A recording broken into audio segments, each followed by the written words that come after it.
এখন এটা একটা এক ধরনের কালচারাল শক, কিন্তু এখানে যেটা হচ্ছে সেটাও ফিক মেনেই হচ্ছে। বাংলাদেশে যেটা হচ্ছে আরবিতে খুতবা, সেটাও ফিক মেনেই হচ্ছে। কিন্তু যেহেতু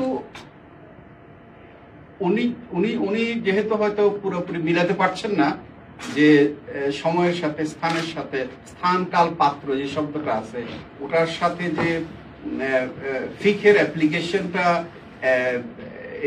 এটা নিজেকে এভাবে করে মডিফাই করা যায়, করে এবং করা হয়, এটা উনি এখানে অ্যাপ্লাই করতে পারছেন না বলে অনেক ব্যাপারে এরকম। ধরেন একটা খাবারের প্রচলন নাই একটা এরিয়ায়, এই এরিয়ায় ধরেন আরেক এরিয়া আরেক ধরনের খাবারের প্রচলন আছে। এখন সুফি যদি এখানে ওই খাবারের দাম ধরেন অনেক বেশি, উনি অপ্রচলিত একটা খাদ্যকে উনি প্রমোট করলেন, এটা কিন্তু শরিয়াতে আছে, শরিয়া অ্যালাউ করে, কিন্তু সমকালীন যে কাস্টম একটা ফিক, এই যে কাস্টম অ্যালাউ করে না বা এখানে প্রচলিত নয়, জনপ্রিয় নয়, অনেক ক্ষেত্রে ঘৃণাও করে এই খাদ্যটাকে।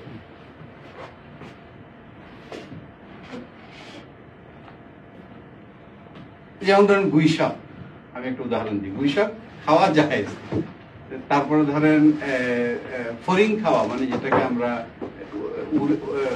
বলে, যেটা পঙ্গপাল যেটাকে বলে, ওইটাও খাওয়া জায়েজ, কিন্তু আমরা তো এটা চিন্তাই করতে পারি না, কিন্তু শরিয়া এটা জায়েজ দিয়েছে শরিয়া। কিন্তু ফিকের ক্ষেত্রে যেহেতু না কারণে এটা ডিসকারেজ করা হয়। কেউ যদি এটা বলে এখন, সে তখন ওই জনগোষ্ঠীতে খেপে যাবে, ওই শরীয়তের বিরুদ্ধে কথা বলছে। আসলে উনি ফিকের বিরুদ্ধে কথা বলতেছেন সমকালীন, কিন্তু উনি শরিয়ার উপর আছেন। কেন বলতেছেন? যেহেতু হয়তো ওইখানে কিছু যে মূল খাদ্য বস্তুগুলোর দাম অনেক বেড়ে গেছে, ওটার সাবস্টিটিউট উনি উপায় বের করে দিচ্ছেন যাতে মানুষের জীবন সহজ হয়, মানুষের জীবন উন্নত হয়, যেটা একদম উদ্দেশ্য তাই, রাজনীতির উদ্দেশ্য কিন্তু তাই, মানুষের জীবন মানকে উন্নত করা। তো সুফিরা পলিটিক্স করেন না, কিন্তু ইনডিরেক্টলি ওনারা হচ্ছেন এটাকে বলে ক্যাটালিস্ট স্পিরিচুয়াল ফুয়েল। ওনারা ক্যাটালিস্ট হিসেবে কাজ করেন। They do not participate in the reaction, but they expedite it indirectly.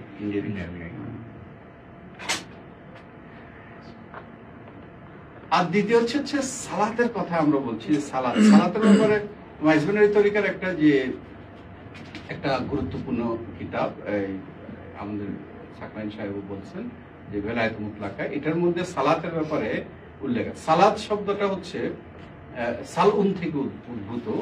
এটার অর্থ হচ্ছে, ধরেন একটা জায়গায় আপনি আগুন জ্বাললেন শীতকালে, তো আগুনটা আপনি আগুন পোহাবেন, তো একটু পরে আগুনটা নিভে যাবে না, উপর দিয়ে নিভে যাবে, ভেতরে কিন্তু অনেকক্ষণ ধরে সেটা জ্বলতে থাকবে। আপনার যদি আবার আগুন পোহাতে ইচ্ছা, আপনি কি করবেন? একটু খুঁচিয়ে দেবেন। এটাকে কুরআনে এটাকে বলা হয়েছে তাসলা নারান হামিয়া, দোজখের আগুনকে বলে তাসলা। এই তাসলা শব্দটাকে কিন্তু সালউন শব্দটা একই শব্দ। সালাত খুঁচিয়ে তোলা আগুনকে, অর্থাৎ স্রষ্টার প্রেমাগ্নিকে খুঁচিয়ে তোলার নামই হচ্ছে সালাত। Perfect word. এটি যখন এটি যার মধ্যেই পাওয়া যাবে, তার মধ্যেই এক ধরনের সালাত বিদ্যমান আছে বলতে হবে। এটা হচ্ছে বেলায়েত মুতলাকার বক্তব্য। রাসূল সাল্লাল্লাহু আলাইহি ওয়াসাল্লামের জীবন আমরা এটাকে একটু উদাহরণ দিই কিভাবে, তাহলে আমাদের ক্লিয়ার হবে। রাসূল সাল্লাল্লাহু আলাইহি ওয়াসাল্লাম গতবারও বলছি কথাটা, আমরা সবাই জানি, ডাকলেন সাহাবীগণকে, তোমাদের ভাই মারা গেছে। রাসূল সাল্লাল্লাহু আলাইহি ওয়াসাল্লাম বলেন যে আসো আমরা জানাজা পড়ব। ওনারা জানেন না কে মারা গেছেন, কেউ নাইও সামনে। জানাজা পড়লেন, গায়েবী জানাজা। আমরা যে গায়েবী জানাজা বলি, এখন তো এটা পলিটিক্যাল জানাজা হয়ে গেছে, গায়েবী জানাজা, গায়েবানা জানাজা। তো উনি গায়েবী জানাজা করলেন, উনি নাই। কারটা বললেন, উনি হচ্ছেন ইথিওপিয়ার খ্রিস্টান রাজা, খ্রিস্টান হিসাবে জীবনযাপন করছেন, খ্রিস্টান হিসাবে মৃত্যুবরণ করছেন, খ্রিস্টান হিসাবেই উনি দৈনন্দিন জীবন যাপন করছেন ইথিওপিয়া, বর্তমান ইথিওপিয়া, তখন আবিসিনিয়া বলা হতো। যখন রসুল সাহাবায়ে কেরামগণ উৎপীড়িত হয়ে যখন ওখানে হিজরত করেন, তখন উনি ওদেরকে আশ্রয় দেন এবং মক্কার কোরাই যে কাফেরদের যে এই কাফেলা ওখানে যায়, ওনাদের বক্তব্য উনি শ্রবণ করেন এবং উনি রাসূল সাল্লাল্লাহু আলাইহি ওয়াসাল্লামের প্রতি ভালোবাসা প্রদর্শন করেন, সম্মান প্রদর্শন করেন। এরপরে কি হয়েছে ওটা আমরা জানি না, ওটা অভ্যন্তরীণ ব্যাপার। কিন্তু আমরা যেটা দেখেছি সেটা রাসূল সাল্লাল্লাহু আলাইহি ওয়াসাল্লাম ওনার জানাজা পড়েছেন। আমরা এটা থেকে এটা বুঝতে পারি যে তার মানে ওনার মধ্যে খোদা প্রেম, রসুল প্রেম ওনার অন্তরে ছিল, কিন্তু ওনার বাহ্যিক আচরণ থেকে উনি কিন্তু শেষ দিন পর্যন্ত একজন খ্রিস্টান হিসেবে উনি জীবনযাপন করে গেছেন। তাহলে এটা কি সুফির পরিভাষায় এটা হয়তো আমাদের মুসলিম যে শরিয়ার যে 5 ওয়াক্ত সালাত ওইটা না, কিন্তু মৌলিক শব্দগত অর্থের ভিত্তিতে মৌলিক যে অর্থ, যে খোদা প্রেমকে জাগ্রত করে তোলার একটা অবস্থা, সে অবস্থা যার মধ্যে থাকবে, বেলায়েত মুতলাকা বলছে এই অবস্থাকেই আমরা, এই অবস্থা থেকে থাকাকে আমরা এক ধরনের সালাত বলে আমরা অভিহিত করতে পারি। এটা হয়তো বিশেষ অর্থে, এটা ইসলামের যে শরিয়া অর্থে না, এটা বিশেষ অর্থে বলা হচ্ছে। তো এই দুটা হচ্ছে আসলে এমনি যেহেতু আলোচনায় আসছে, এই জন্যই জাস্ট ঘটনাক্রমে আমি বললাম। আমার যে কথাটা সেটা আমি তাড়াতাড়ি শেষ করতে চেষ্টা করব। অ্যাকচুয়ালি যে কোনো বিষয়কে বোঝাটা খুব জরুরি, আন্ডারস্ট্যান্ডিং অফ ম্যাটার্স, এটা অনেক ইম্পর্টেন্ট। এই জন্য রাসূল সাল্লাল্লাহু আলাইহি ওয়াসাল্লাম একজনের জন্য সাহাবীর জন্য দোয়া করেছিলেন যে ইয়া আল্লাহ, আপনি ওনাকে, এই সাহাবীকে তাফাক্কুহ ফিদ দ্বীন দান করুন। এই তাফাক্কুহ শব্দের এখান থেকে ফিক শব্দটা এসছে, ফিক। তো ফিক হচ্ছে যেমন জুরিসপ্রুডেন্স, আর তাফাক্কু মানে হচ্ছে understanding, deep understanding of matters, উপলব্ধি। এখন আমরা কন্টিনিউয়াসলি আমরা বম্বার্ডেড হতে থাকি, নানান ধরনের ইনফরমেশন আসতে আমাদেরকে, এই যে আমাদের ইন্দ্রিয় দিয়ে, আমাদের ধরেন আমাদের কর্ণ দিয়ে, আমাদের চক্ষু দিয়ে, নানান ধরনের চিন্তা ভাবনা, কথা, নানান ধরনের মতবাদ কন্টিনিউয়াসলি আমাদেরকে হিট করছে। এগুলো আমাদের মধ্যে ঢুকছে এবং ঢুকে আমাদের নিজস্ব শিক্ষা দীক্ষা সব মিলে, আমাদের টেম্পারামেন্ট সব মিলে আমাদের একটা মেন্টাল একটা মেকআপ তৈরি করছে। এখন এই আন্ডারস্ট্যান্ডিংটা যদি প্রপার না হয়, তাহলে আমার জাজমেন্ট প্রসেসটা প্রপার হবে না। জাজমেন্ট প্রসেসটা প্রপার যদি না হয়, আমি একটা গুড একটা সোসাইটি আমরা আসলে বিল্ড করতে পারবো না। এই জন্য এই আন্ডারস্ট্যান্ডিংটা খুব ইম্পর্টেন্ট। তো যেটা আমাদের গাইডিং প্রিন্সিপাল তৈরি করবে ব্যক্তিগত এবং সামাজিক। এটা যদি ইসলাম, আমি এখন এখানে আমরা কথা বলছি আসলে গ্লোবাল পার্সপেক্টিভে, কিন্তু আমি আসলে এটাকে নিয়ে যাচ্ছি মূলত উম্মাহ পার্সপেক্টিভে।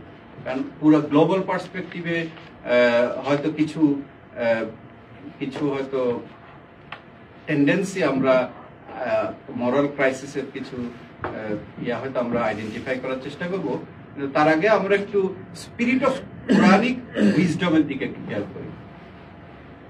তো পলিটিক্স, আপনি তো পলিটিক্সের একটা ক্ষমতার একটা বললেন, এই যে আপনি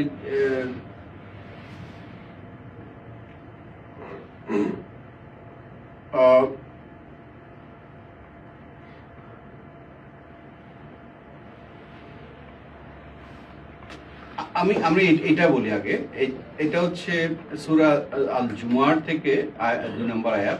এই আয়াতটা কয়েকবারই আছে, সূরা বাকারাতেও আছে, সূরা আল ইমরানেও আছে, অন্তত পক্ষে 3 জায়গায় আমার চোখে পড়েছে, বেশিও থাকতে পারে, আমি জানি না। একই কথা। এই আয়াতে করিমার মধ্যে মূলত রাসূল সাল্লাল্লাহু আলাইহি সাল্লামের ওনার যে কার্যপরিধি সেটা ডিফাইন করা হচ্ছে। এটা খুব ইম্পর্টেন্ট একটা আয়াত, ডিফাইন করা হচ্ছে কিভাবে। আয়াতটা এরকম, এই তিনটা জায়গায় আমি দেখেছি, 3টা জায়গায় একই আয়াত, ভিন্ন ভিন্ন ইয়াতে। অন্যান্য নবীদের ক্ষেত্রে এটা একই আয়াত, অর্থাৎ নবী রাসূলদের এটা একটা কমন একটা ওনাদের যে কার্যপরিধি কি, তিনি নিরক্ষরদের মধ্যে থেকে একজন রাসূল প্রেরণ করেছেন, যিনি কি করবেন, তাদের কাছে পাঠ করেন তার আয়াতসমূহ, পৌঁছে দেবেন, তাদেরকে পবিত্র করেন ভেতর থেকে, শিক্ষা দেন কিতাব এবং হিকমা, উইজডম। হিকমত ইজ উইজডম। এখানে কোথাও কিন্তু পলিটিক্স নাই। ইনফ্যাক্ট পলিটিক্স শব্দের আরবিক হচ্ছে সিয়াসাত। সিয়াসাত কিন্তু কোরআনে কোথাও নাই। যেটা আছে সেটা হচ্ছে হিকমত বা হাকিম, হিকমত, হুকুম। তো এই যে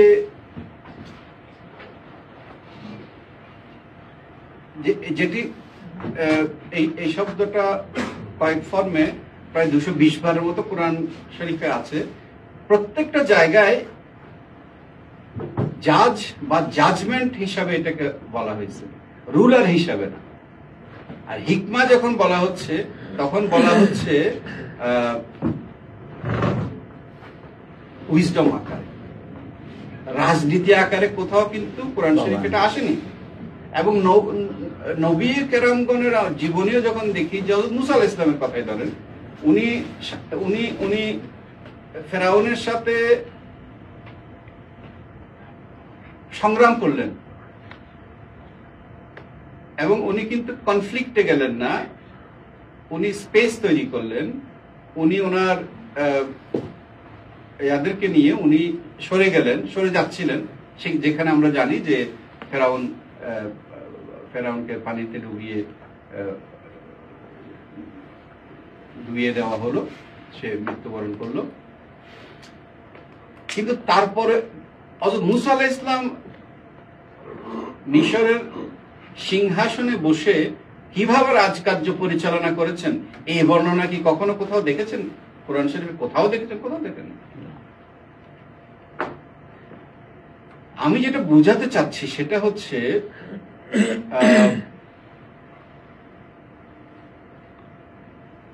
ইসলাম হচ্ছে একটা স্পিরিচুয়াল ধর্ম, নট এ পলিটিক্যাল রিলিজিয়ন।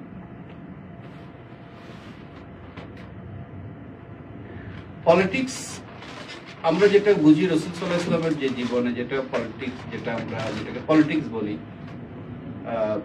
বা রাজনীতি বলি, সেটি হচ্ছে এর সামগ্রিক ইসলামের একটা অংশ মাত্র। কিন্তু আমরা যদি এটা যেহেতু প্রধানত স্পিরিচুয়াল রিলিজিয়ন, আমরা যদি স্পিরিচুয়ালিটির উপরে পলিটিক্সকে স্থান দিয়ে দিই, প্রায়োরিটি দিই, যেটা অনেক সময় এখন আমার মনে হয় যে আমরা ইসলাম বলতে এক ধরনের পলিটিক্যাল ইসলামকে বুঝে ফেলি চট করে, যেহেতু এটা বোঝাটা সহজ, স্পিরিচুয়ালিটিকে বোঝাটা এত সহজ না। তখন আমার মনে হয় যে এই যে কোরআনকে এটাকে তখন বিলিটল করা হয়, সংকীর্ণ করে ফেলা হয় এটিকে। তো কিন্তু আমার কাছে মনে হয়েছে, আমি সেটা ভালো হোক বা না হোক,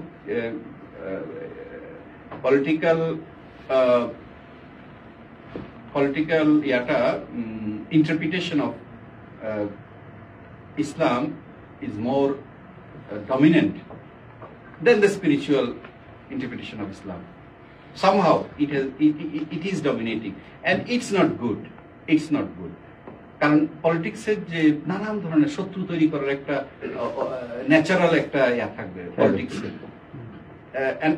একটা প্রসেস অফ অ্যানাহিলেশন থাকবে, আর যে নিশ্চিহ্ন হয়ে যাক এই ধরনের এক ধরনের সংঘাত করেও করার এক ধরনের ন্যাচারাল একটা, এটা হচ্ছে রাজনীতির একটা স্বভাব। এখন আমি যদি এই স্বভাবের ভিতরে ইসলামকে সংকীর্ণ করে ফেলি, তাহলে তো আসলে ইসলামকে আমরা হারিয়ে ফেলব। তো এটা হচ্ছে আমি কোরআনিক উইজডমের কথাটা একটু বলার চেষ্টা করলাম। আরেকটা হচ্ছে এখন আমরা তাহলে একটু স্পিরিট অফ মোহাম্মদী উইজডমের দিকে আমরা একটু দেখি। রাসূল সাল্লাল্লাহু আলাইহি ওয়াসাল্লামের জীবনটা জাস্ট আমরা একটু মানে কারসরি লোক, ওনার সারা জীবনটা আমরা ধরেন 3 মিনিটের মধ্যে দেখে ফেলবো। নাজ্জাশীর কথা বলছি, নাজ্জাশীর প্রতি ওনার যে অ্যাটিটিউড, উনি কিভাবে নাজ্জাশীকে, এটা কিন্তু আমাদের জন্য শিক্ষা। নাজ্জাশী এটা কোন অ্যাক্সিডেন্টাল ঘটনা না, আমরা এটাকে পেরিফেরাল করে ফেলছি, এই জন্যই প্রবলেম হচ্ছে। অনেক দেখবেন যে আমরা কি কয়জন জানে যে মুনাফিকদের সর্দার আব্দুল্লাহ ইবনে উবাইয়ের জানাজায় রাসূল সাল্লাল্লাহু আলাইহি ওয়াসাল্লাম উপস্থিত ছিলেন এবং ওনার কবরে উপস্থিত ছিলেন এবং ওনার জামা মুবারক মুনাফিক সর্দারের কবরে রাসূল সাল্লাল্লাহু আলাইহি ওয়াসাল্লাম নিজের হাতে দিয়ে দিয়েছেন।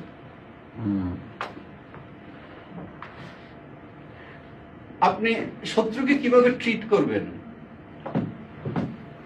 পলিটিক্স এটা আপনাকে শিখাবে না, স্পিরিচুয়ালিটি এটা আপনাকে শিখাবে।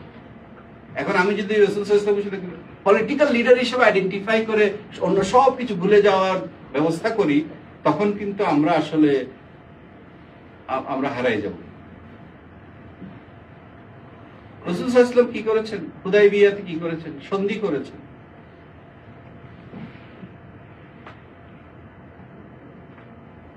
রাসূল সাল্লাল্লাহু আলাইহি ওয়াসাল্লাম যে সমস্ত যুদ্ধের মোকাবেলা করতে হয়েছে, একটিও কি মক্কার আশেপাশে হয়েছে? একটিও না, সবগুলো মদিনায় হয়েছে। মক্কা থেকে এসে আক্রমণ করা হয়েছে বলে ডিফেন্স দিতে হয়েছে ওনাকে। উনি কি গিয়ে মক্কায় কোন হুদায়বিয়ার সন্ধি, মক্কা বিজয় একটা পিসফুল একটা রক্তপাতহীন একটা অভ্যুত্থান। আমি যদি পলিটিক্যালি এটাকে বলি একটা পপুলার ওয়ার্ডে নিয়ে গিয়ে,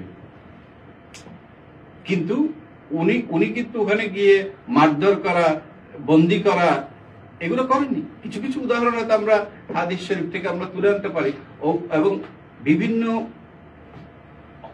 অনেক উদাহরণও অনেকে তুলে আনেন, আমরা বিভিন্ন ওয়াজের মধ্যে শুনি, যেগুলো শুনে মনে হয় যে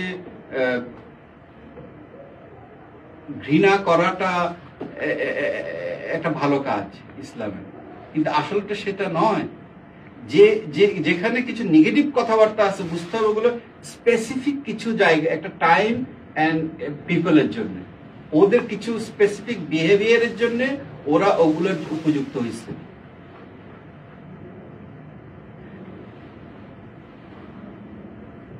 একজন যদি ক্রাইম করে, আপনাকে তো ওকে তো কিছু বলতেই হবে। এট দ্য সেম টাইম কুরআন সূরাতুল মাইদার শুরুতেই যে গাইডলাইনটা দিয়ে দিচ্ছে আমাদেরকে, এটা আমি উৎসাহিত করার জন্য বলছি না, উদাহরণ হিসেবে বলছি, যে আহলে কিতাবদের জবে এবং তাদের সাথে বিয়ে হালাল করা হয়েছে। অর্থাৎ একটা পারিবারিক সম্পর্ক, এটা কি ঘৃণার সম্পর্ক তৈরি করা হয়েছে? না।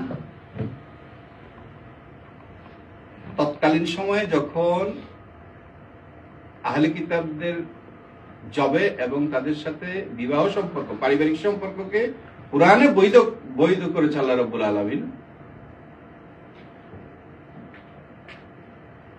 এটি কি মুসলিমদেরকে অমুসলিমদের সাথে ঘৃণার সম্পর্ক তৈরিতে উৎসাহী করা হয়েছে, নাকি ভালোবাসাপূর্ণ একটি সম্পর্ক তৈরি করার জন্য উৎসাহিত করা হয়েছে? এক্স্যাক্টলি।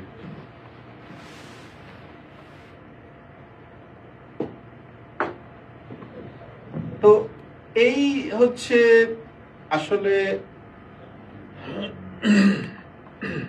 মদিনা চার্টারের কথা আমরা জানি। মদিনা চার্টার, যেখানে মদিনার সমস্ত গোষ্ঠীকে মুসলিম অমুসলিম নির্বিশেষে উম্মাহ বলা হয়েছে, একটা উম্মত বলা হয়েছে।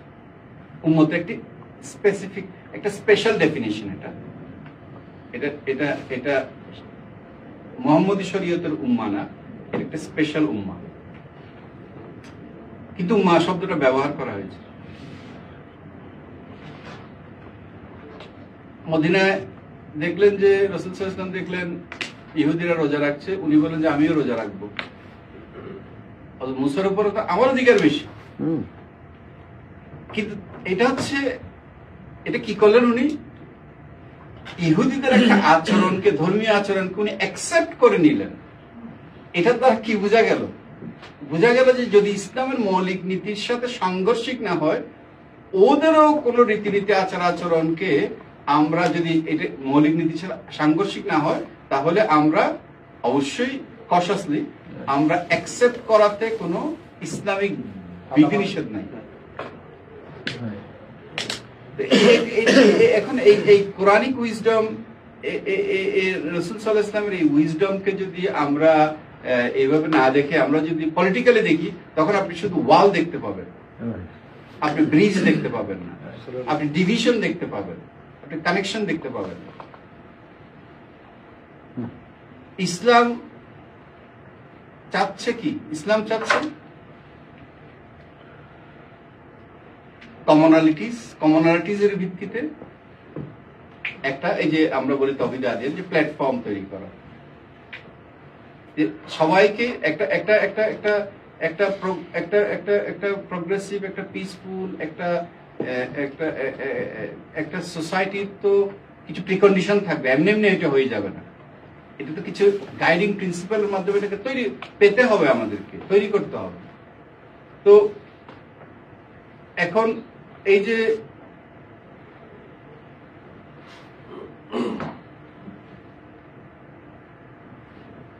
obedience to creator or stand together on the commonalities between the religions.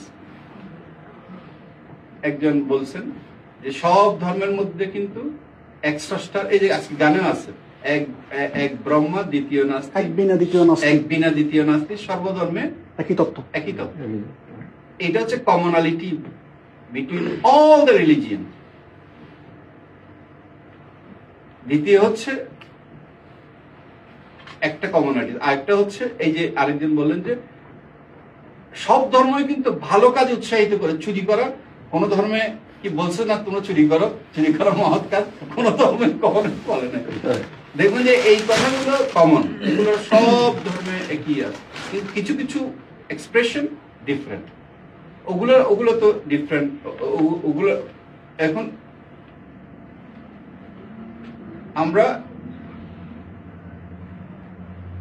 স্রষ্টার যে ইচ্ছা, সেই ইচ্ছা পূরণের জন্য স্রষ্টা আমাদেরকে পদ্ধতিও বলে দিচ্ছে যে আমরা অবিডিয়েন্স, তুমি ক্রিয়েটরের প্রতি স্বীকৃতি দেবে, কারণ এটা কৃতজ্ঞতা। আপনি যে বলছেন কৃতজ্ঞতা, আমাদের কৃতজ্ঞ হতে হবে, এটা আমাদের স্বীকৃতি, আমাদের আনুগত্য, এটা জানাতে হবে।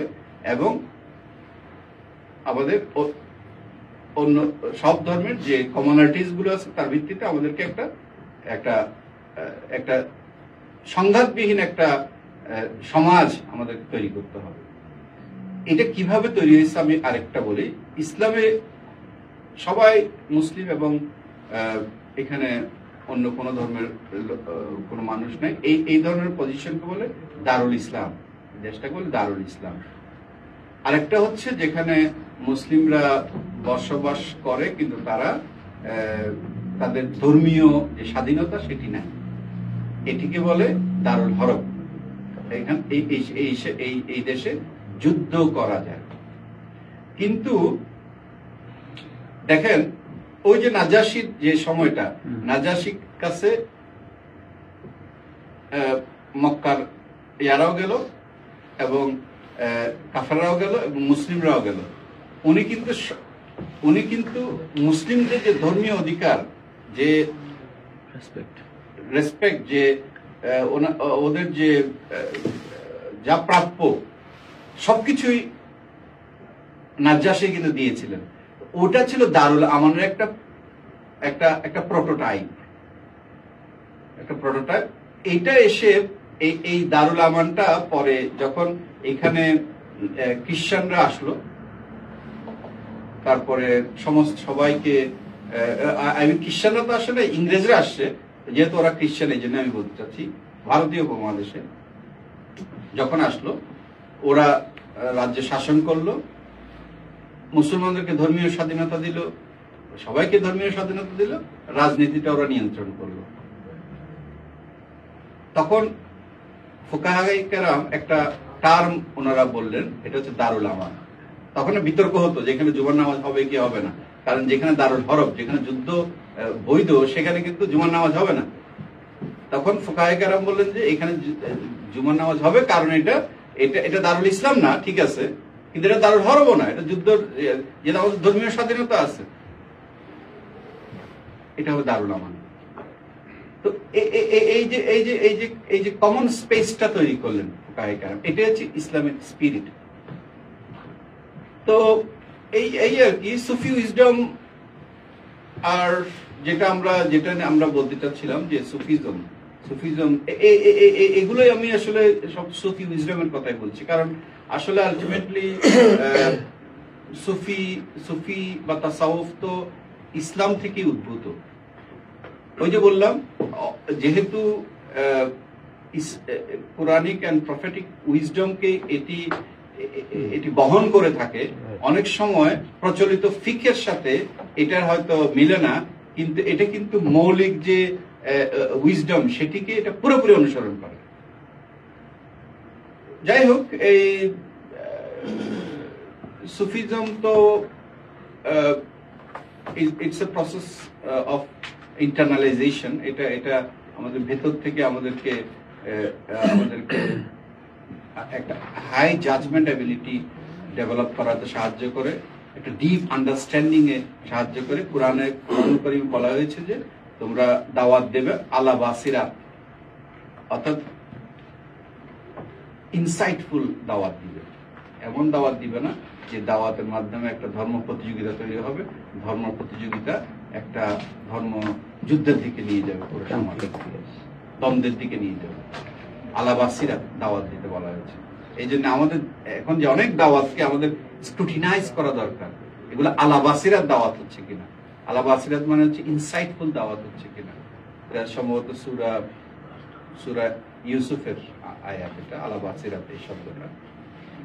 তো আমি যেটা কনক্লুড করব সেটা হচ্ছে, আমার কাছে মনে হচ্ছে যে ব্যক্তিগতভাবে যার যার ধর্মীয় আচার নিষ্ঠার সাথে পালনের পাশাপাশি সঠিক দৃষ্টিভঙ্গি অর্জন করতে না পারলে আসলে রাজনীতি যে দিতে আমাদেরকে ভালো যে কল্যাণ দেওয়ার কথা সে দিতে পারবে না।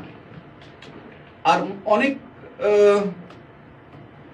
একটা জাস্ট যেহেতু মরাল ক্রাইসিসের কথাটা বলি, গ্রিড একটা মেজর মোরাল ক্রাইসিস বলে আমার মনে হয়েছে। গ্রিড নানান ধরনের, political grid, consumer grid, total grid. এটা আমরা সামনে আলোচনা করতে পারি। একটা হচ্ছে একদিকে আমরা চলে যাচ্ছে আলট্রা লিবারালিজম, আরেকদিকে আলট্রা কনজারভেটিজম। যেদিকেই যাচ্ছে আমরা এক্সট্রিম দিকে চলে যাচ্ছে।